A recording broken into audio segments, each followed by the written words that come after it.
Selamat pagi, Pak Imam dan teman-teman sekalian. Perkenalkan kami dari kelompok 2 ingin mempresentasikan mengenai chapter 18, Organizational Change and Stress Management.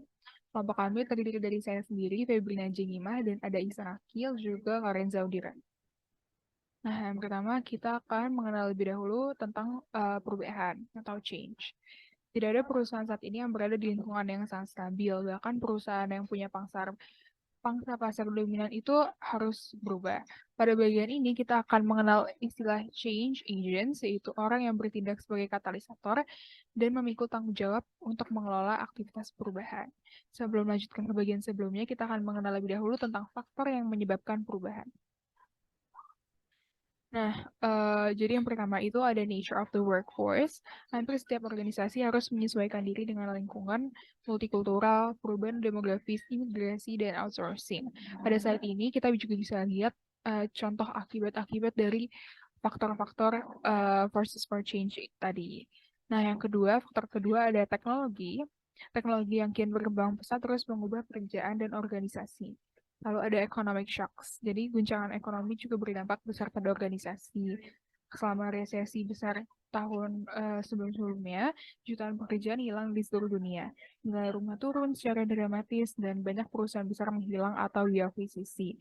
Setelah itu, tapi pemulihan telah terjadi di banyak negara sekaligus dengan prospek pekerjaan dan investasi baru juga ikut bermunculan. Lalu yang ketiga ada persaingan yang berubah. Nah, organisasi yang sukses cepat berdiri mampu mengembangkan produk baru dengan cepat dan membawa mereka ke pasar dengan cepat. Dengan kata lain, mereka tuh fleksibel dan membutuhkan tenaga kerja yang sama fleksibel dan responsif. Lalu ada juga social trends. Jadi di sekitar kita tuh tren sosial kian berubah ya. Kayak misalnya belakangan ini ada tren go green gitu. Jadi perusahaan juga harus ikut menyesuaikan strategi pemasaran produk mereka gitu. Lalu yang terakhir ada juga perpolitikan dunia. Jadi kita telah melihat bagaimana serangkaian besar krisis keuangan telah mengguncang pasar global. Oke, selanjutnya plan change kita akan mengenal perubahan yang terencana, yaitu kegiatan yang disengaja dan berorientasi pada tujuan.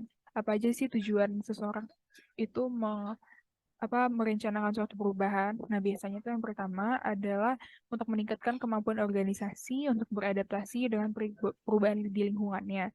Lalu alasan yang kedua itu biasanya berupaya mengubah perilaku karyawan. Nah, dalam hal inilah baru agen perubahan yang tadi saya sebutkan di awal itu bertanggung jawab untuk mengelola kegiatan perubahan. Mereka tuh melihat masa depan suatu organisasi itu lebih dahulu daripada orang lain gitu. Jadi mereka harus mampu melihat ke depan dan juga mereka tuh mampu memotivasi, menciptakan dan mengimplementasikan visi ini. Agen perubahan itu dapat berupa manajer ataupun juga non-manajer, bisa berupa karyawan baru maupun lama dan juga bisa berupa konsultan dari luar organisasi. Oke, selanjutnya adalah resistance to change. Resistensi terhadap perubahan itu tidak hanya datang dari tingkat organisasi yang lebih rendah, tapi juga bisa datang dari manajemen yang tingkat atas. Nah, berikut ini tuh major forces untuk perlawanan terhadap perubahan yang bisa dibilang. Bisa dikategorikan berdasarkan sumber mereka, ada individual sources, yaitu yang berada dalam karakteristik manusia, dan juga ada organizational sources, yaitu yang berada dalam susunan struktural organisasi itu sendiri. Nah, yang pertama, sumber individual ada kebiasaan. Jadi untuk mengatasi kompleksitas hidup, kita tuh biasanya mengandalkan kebiasaan kita gitu, apa yang biasa kita lakukan. Lalu ada juga keamanan. Orang-orang dengan kebutuhan keamanan yang tinggi cenderung menolak perubahan karena mengancam perasaan mereka gitu. Lalu ada faktor ekonomi. Perubahan dalam rutinitas kerja yang sudah mapan dapat membangkitkan ketakutan ekonomi, yaitu khawatir kalau misalnya mereka tuh nggak bisa melakukan tugas atau rutinitas baru dengan standar mereka sebelumnya, terutama kalau misalnya pendapatan mereka tuh berkaitan erat dengan produktivitas. Terus ada ketakutan akan hal yang tidak diketahui, dan juga ada pemrosesan informasi selektif. Jadi itu kayak individu tuh biasanya mendengar apa yang mau mereka dengar aja dan mereka mengabaikan informasi yang menantang keyakinan mereka gitu. Lalu buat organizational sources kita ada inersia struktural, yaitu organisasi memiliki mekanisme bawaan untuk menghasilkan stabilitas. Terus ada juga fokus perubahan yang terbatas. Jadi organisasi terdiri dari sejumlah subsistem yang saling bergantung. Jadi kalau misalnya ada perubahan dari salah satu individu di dalam suatu sistem organisasi, nanti pasti di sistem itu akan terpengaruh gitu. Lalu selanjutnya ada inersia kelompok, itu terdapat norma kelompok yang dapat bertindak sebagai kendala.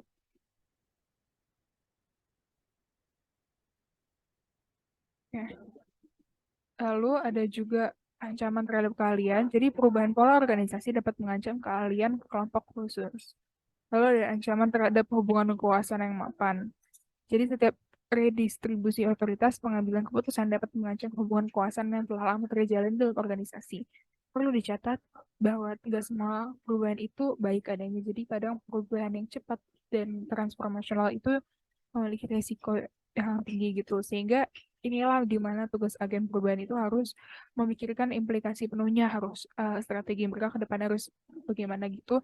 Dan perubahan yang terlalu cepat itu dapat menyebabkan keputusan yang buruk dan terkadang mereka yang memulai perubahan gagal menyadari besarnya efek atau biaya sebenarnya.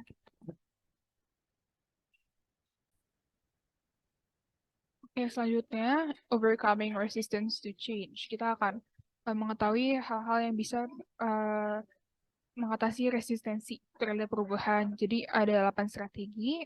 Yang pertama ada komunikasi, lalu ada partisipasi, lalu ada dukungan dan komitmen, hubungan positif, perubahan merata, manipulasi dan kooptasi, lalu ada juga memilih orang-orang yang menerima perubahan saja dan juga ada koersi.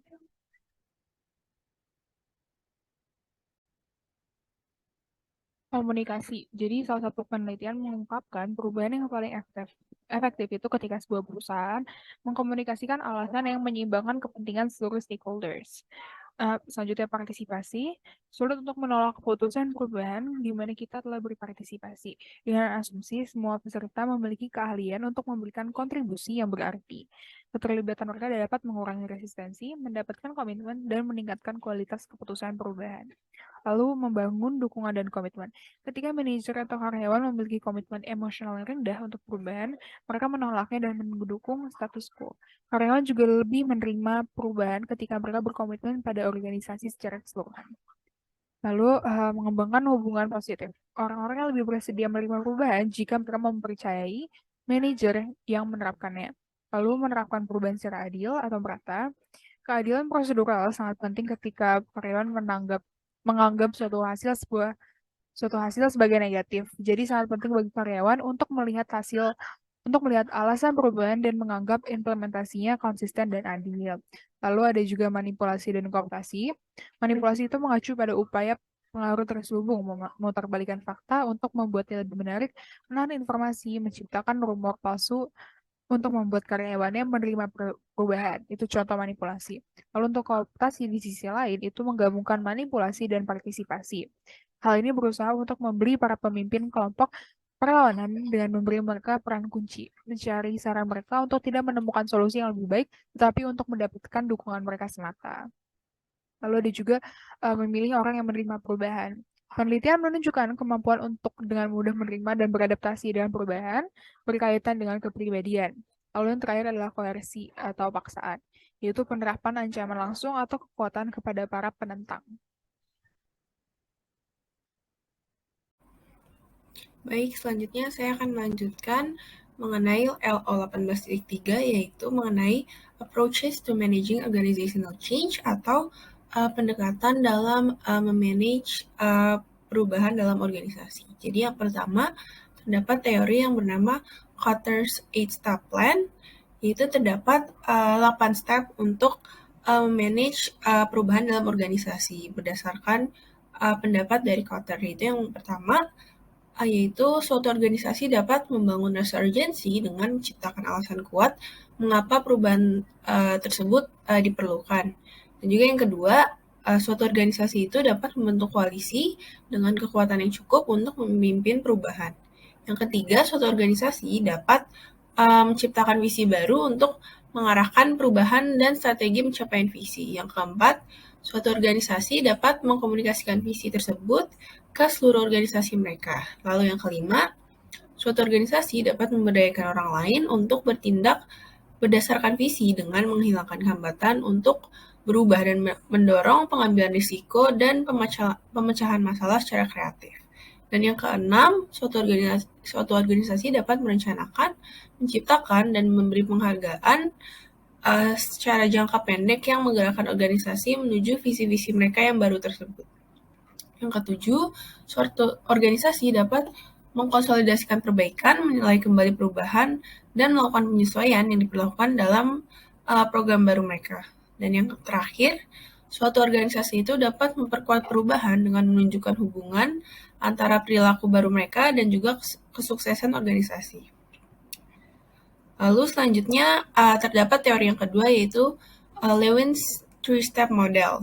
Jadi teori ini dikembangkan oleh Kurt Lewin yang berpendapat bahwa perubahan yang berhasil dalam organisasi harus mengikuti 3 langkah, yaitu unfreezing atau mencairkan status quo, dan yang kedua movement atau bergerak ke keadaan akhir yang diinginkan oleh organisasi, dan yang terakhir yaitu refreezing atau membekukan kembali perubahan baru untuk menjadikannya permanen. Lalu teori selanjutnya terdapat action research. Action research sendiri itu merupakan proses perubahan berdasarkan pengumpulan data secara sistematis dan kemudian pemilihan tindakan perubahan mereka itu berdasarkan apa yang ditunjukkan oleh data yang dianalisis. Jadi step-step dari action research ini yang pertama itu ada diagnosis. Diagnosis ini merupakan dapat dilakukan dengan cara mengumpulkan informasi mengenai masalah, kekhawatiran, dan juga perubahan yang diperlukan oleh anggota organisasi mereka. Yang kedua itu dapat dilakukan dengan analisis. Analisis ini dapat dilakukan dengan cara suatu organisasi itu dapat mempertanyakan yaitu masalah apa yang dikeluhkan oleh organisasi tersebut, pola apa yang tampaknya diambil oleh masalah ini, dan sebagainya. Dan yang ketiga yaitu feedback, yaitu merupakan timbal balik dari apa yang telah ditemukan dari step pertama dan kedua yaitu diagnosis dan analisis, yaitu dengan mengembangkan rencana aksi untuk mewujudkan perubahan yang dibutuhkan. Lalu yang terakhir ada evaluations atau evaluasi keefektifan rencana yang sudah dirancang dengan menggunakan data awal sebagai tolak ukur. Oke, next selanjutnya ada organizational development. Organizational development ini merupakan pengembangan organisasi yang merupakan kumpulan metode perubahan yang mencoba meningkatkan efektivitas organisasi dan kesejahteraan karyawan. Nah, organizational development ini yang pertama terdapat sensitivity training. Sensitivity training ini merupakan kelompok pelatihan yang berupaya mengubah perilaku melalui interaksi kelompok yang tidak terstruktur. Nah, para anggota ini dipertemukan dalam lingkungan yang bebas dan terbuka di mana para pesertanya itu mendiskusikan diri mereka sendiri dan proses interaktif antar mereka. Contohnya itu diversity training, executive coaching, dan juga team building exercises. Yang kedua ada survey feedback, yaitu penggunaan kuesioner untuk mengidentifikasi perbedaan persepsi anggota, diikuti diskusi, dan juga pemberian solusi. Lalu ada proses consultation. Nah, proses consultation ini merupakan sebuah pertemuan di mana seorang konsultan membantu klien dalam memahami peristiwa proses yang harus dia tangani dan mengidentifikasikan proses tersebut yang membutuhkan peningkatan. Oke, selanjutnya terdapat team building. Team building ini sendiri merupakan aktivitas kelompok dengan interaksi tinggi untuk meningkatkan kepercayaan dan keterbukaan di antara anggota tim, meningkatkan upaya koordinasi, dan juga meningkatkan kinerja tim. Nah, team building ini biasanya mencakup penetapan tujuan, pengembangan hubungan interpersonal di antara anggota tim, dan juga menganalisis proses tim mereka. Yang kedua terdapat intergroup development. Intergroup development merupakan upaya untuk mengubah sikap, stereotip, dan persepsi yang dimiliki kelompok satu sama lain. Lalu yang terakhir yaitu ada appreciative inquiry. Ini merupakan suatu pendekatan yang berupaya mengidentifikasikan kualitas unik dan kekuatan khusus dari suatu organisasi yang kemudian dapat dibangun untuk meningkatkan kinerja.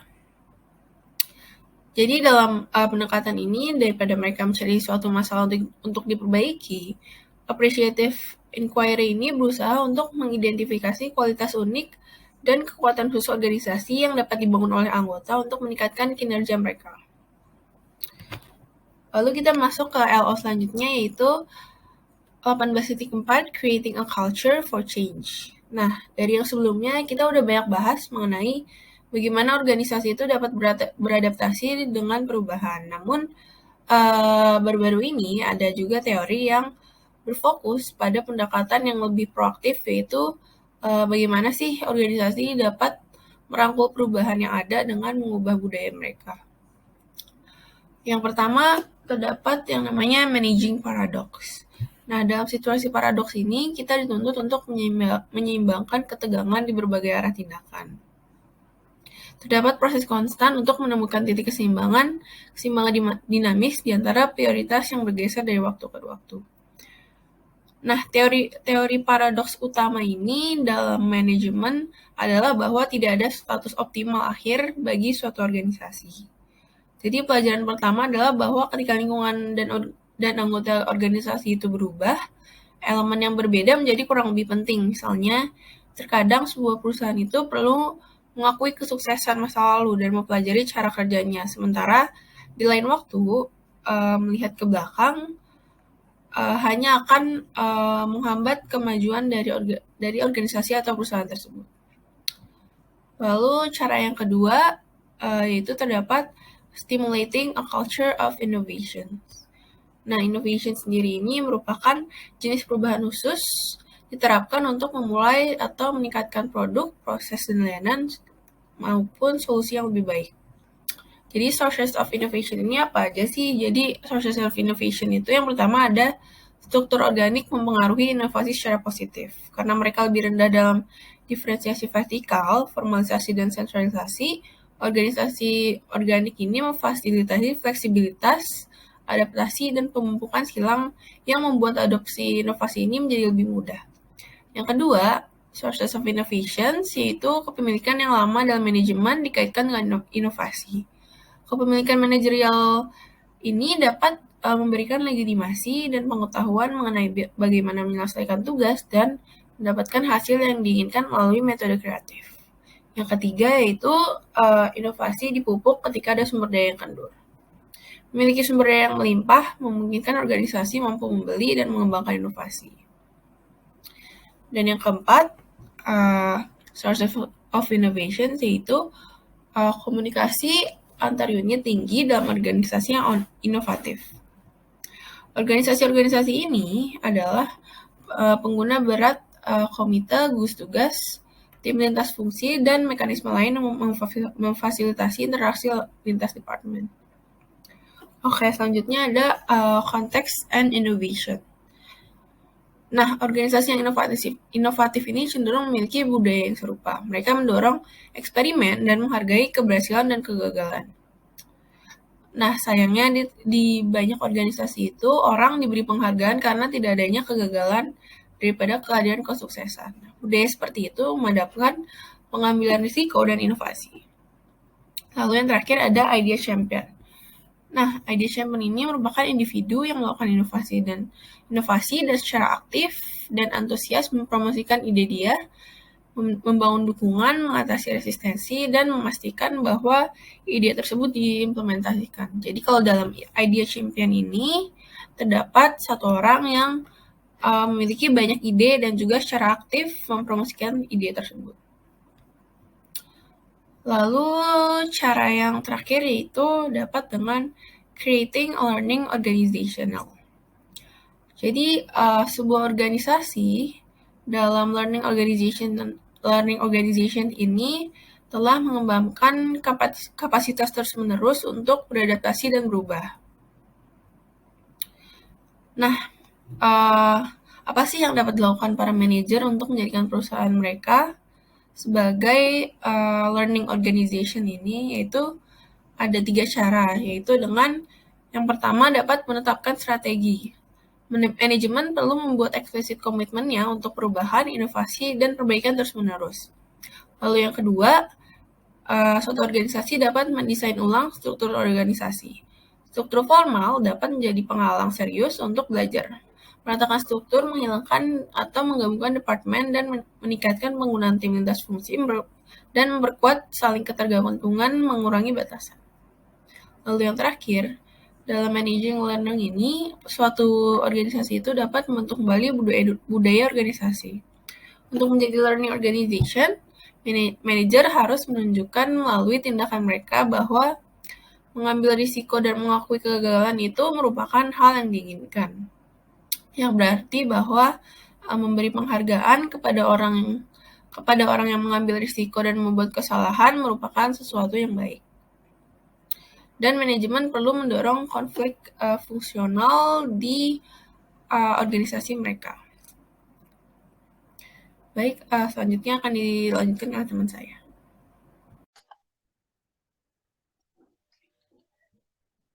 Selanjutnya adalah Learning Objectives 18.5, yaitu Stress at Work. Tapi before that, kita harus tahu what is stress. Stress adalah sebuah dinamika kondisi di mana individu dihadapkan pada opportunity, demand, or resource yang relate dengan apa yang diinginkan individu, dan hasilnya itu dianggap tidak pasti dan tidak penting.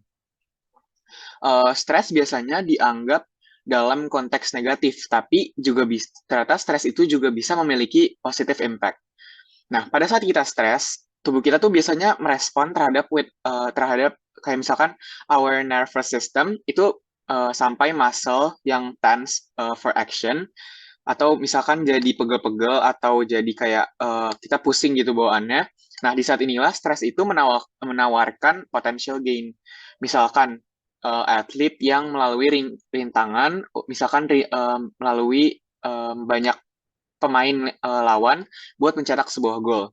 Nah, dalam hal ini tuh atlet biasanya merespon positively untuk meningkatkan performanya to maximum. Nah, hal terkait juga bisa diimplementasiin sama pegawai di perusahaan. Tapi juga bisa malah justru menghalangi kita untuk berprogres dengan memberikan perasaan tidak nyaman saat bekerja, berpikir, maupun berbicara. Next. Nah, stressor dibagi menjadi dua. Ada challenge stressor dan juga hindrance stressors. Nah, kalau challenge, dia berkaitan dengan workload, pressure to complete the task, sama time urgency. Tapi kalau hindrance, dia justru malah menjauhkan atau menahan kita untuk mencapai target. Kedua hal ini tuh biasanya berkaitan dengan komitmen yang dibuat seorang individu terhadap pekerjaan maupun company di mana dia berada. High commitment biasanya perform well sesuai sama role yang ia miliki. Next. Selanjutnya, demand and resources. Nah, stres ini juga sering dikaitkan dengan demand, atau kalau dalam konteks ini tuh kayak tanggung jawab, tekanan, kewajiban, obligations, dan juga uncertainty. Sementara resources itu adalah things dalam individu yang bisa digunakan untuk resolve demand itu sendiri. Misalkan we have made take a task or annual performance review. Nah, kita tuh biasanya dihadapkan sama dua kemungkinan. Kan biasanya bisa berhasil positif atau justru negatif, good or bad gitu. Dengan akibat di masing-masing resultnya. Misalkan kita nyiapin dengan itu kita nyiapin resources, kayak misalkan kita prepare buat performance review, terus atau juga kita bisa have a good mindset, atau bahkan bisa menjadi yang paling penting atau yang paling important adalah support system. Next adalah allostasis. Nah, allostasis ini apa sih? Allostasis ini adalah keadaan dan impression seorang individu mencari steady state, di mana demands match perfectly sama resources yang tadi udah kita bahas. Tapi based on research, there is no state exists and fit with that definition. Jadi nggak ada, sebenarnya dalam kenyataan nggak ada demands yang perfectly fit with resource yang ada. Nah, misal kita mastered a task or abilities, terus kita punya support juga. Nah, biasanya tuh kita lebih willing buat experience, train, atau be better able to mobilize coping resources. Jadi kita tuh lebih rela buat ya udahlah nggak apa-apa, soalnya kan kita juga bisa gitu buat ngelakuinnya, terus kayak didukung sama sekitar dan lain-lain. Nah, dalam hal ini allostatic load-nya nggak begitu bagus, was not too great. Next. Nah, kemudian ada potential sources of stress at work. Jadi yang pertama itu ada environmental factors, ada organizational factors, dan juga ada personal factors. Nah, kalau environmental factors itu dia environmental uncertainty influence the design of organization structure. It also influences stress levels among the employees and in that organizations. Begitu juga dengan stress level dipengaruhi oleh uncertainty. Nah, kalau environmental ini ada three types of uncertainty. Yang pertama ada economic, yaitu di mana perubahan dalam cycle. Misalkan karyawan ini jadi anxious gitu, dia bakal kena PHK apa enggak. Terus kalau political, misalkan itu biasanya di negara-negara yang belum atau lagi tidak memiliki political stability. Yang kemudian ada teknologi. Nah, biasanya kan sekarang itu udah banyak inovasi-inovasi gitu kan, terus bermunculan. Maka karyawan-karyawan tuh harus bisa adapt untuk bisa menggunakan teknologi yang udah ada.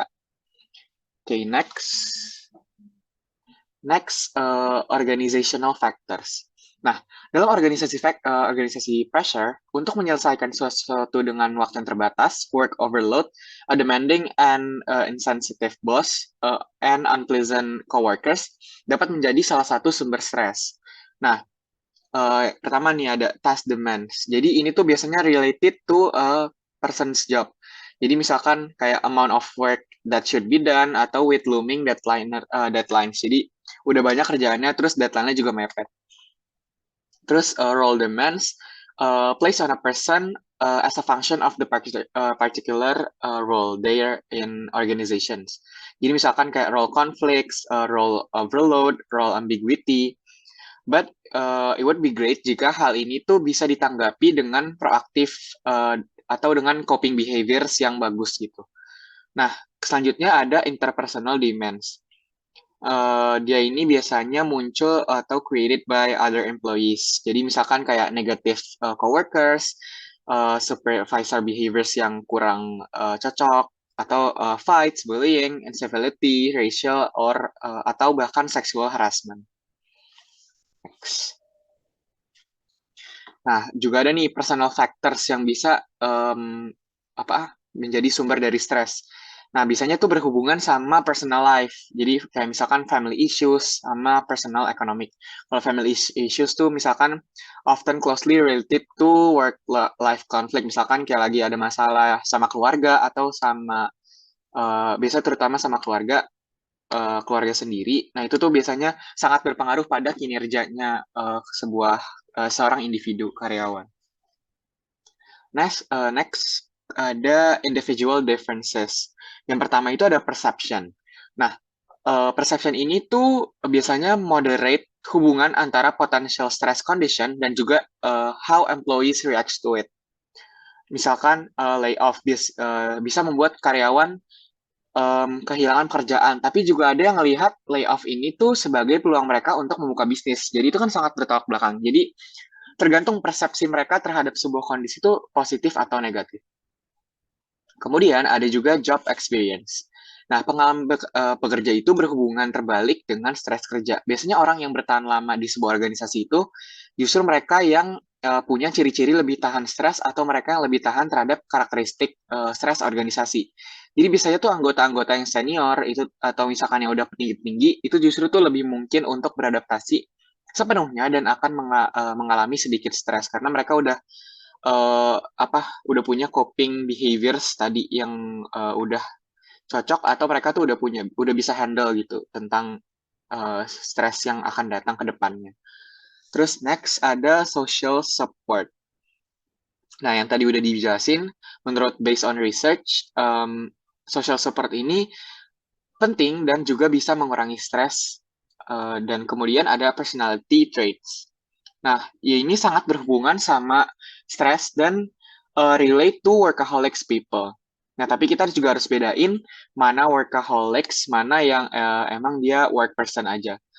Nah, kemudian next ada kemudian ada cultural differences. Nah, research juga suggest the job conditions that cause stress show some differences across the cultures. Nah, biasanya tuh kalau misalkan di masing-masing negara atau masing-masing budaya tuh biasanya sumber stresnya beda-beda. Kayak misalkan ada yang kalau di Cina itu misalkan dia itu pekerjanya stres karena mereka itu kurang training gitu. Nah, dan begitupun sama Amerika, masalahnya tuh beda-beda.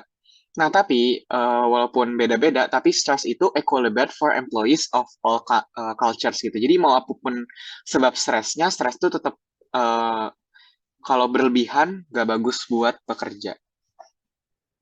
Okay, next, learning objective 18.6 yaitu consequences of stress at work. Yang pertama itu adalah physiological symptoms, jadi lebih ke dari dalam diri.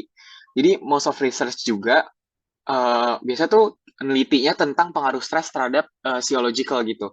Misalkan kayak meningkatkan detak jantung, meningkatkan blood pressure, terus bisa jadi sakit kepala, bahkan sampai serangan jantung. Kemudian ada psychological.